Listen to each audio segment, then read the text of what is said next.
गगनवा झूमेला देवलोक सारा,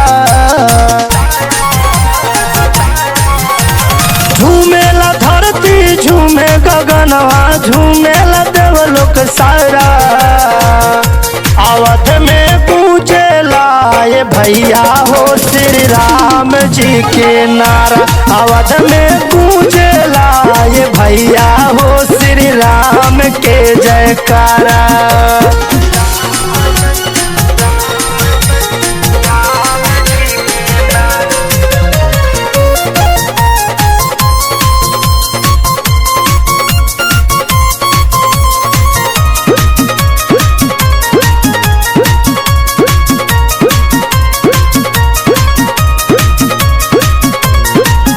सबके मुराद मन के पूरा हो गइल बा, लोगवा के हो त्याग सब सफल हो गइल बा।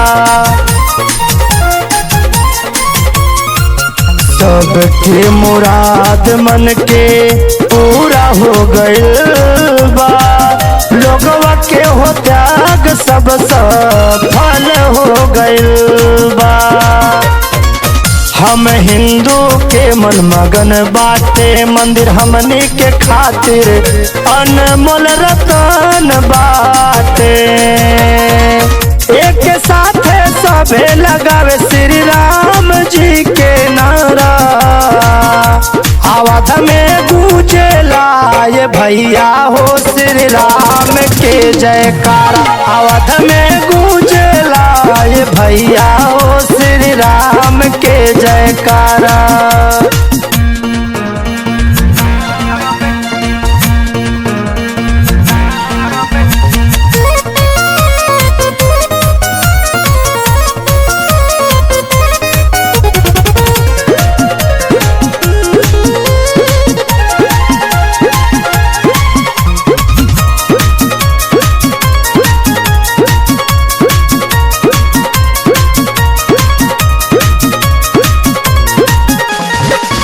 मोदी योगी हवे हमरे देशवा के शान हो, हर्षित बाटे मान ऐसन कैले बाटे काम हो।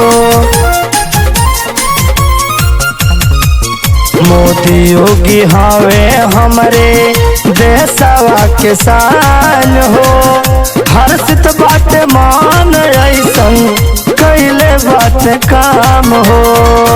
संजय चंदन गावेले गीतिया हो, राज शंकर करेले राम से प्रीतिया हो।